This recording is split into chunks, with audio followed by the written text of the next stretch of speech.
আসে যত আমাদের কাঠ পড়ে সব তো আর উনুনে রান্না হয় না, তো এগুলোই এক সাইডে ঢিবি করা আছে, এগুলো পরে সার হয়ে যাবে, জৈব সার। উম, এখানে মিষ্টি তেঁতুল গাছ আছে। আচ্ছা দাঁড়াও, এটা এটা হচ্ছে আর একটা আম গাছ, এটা হচ্ছে নারকেল গাছ, এটা তোমার গন্ধরাজ লেবু গাছ, উম, এটা হচ্ছে লিচু গাছ, সব আমার নিজের হাতে।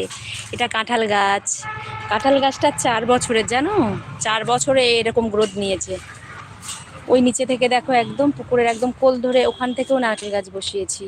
এই দেখো, এটা সাদা জামের মুকুল এসে গিয়েছে। এটা কিন্তু যেটা আমাদের মানে কালো জাম হয় না সাধারণত, এটা কালো জাম নয়, কিন্তু এই জামটা পুরো সাদা হবে, একদম হোয়াইট। এগুলো নারকেল গাছ, এটাও একটা আম গাছ, এটা গোলাপ জাম, আর এটা হচ্ছে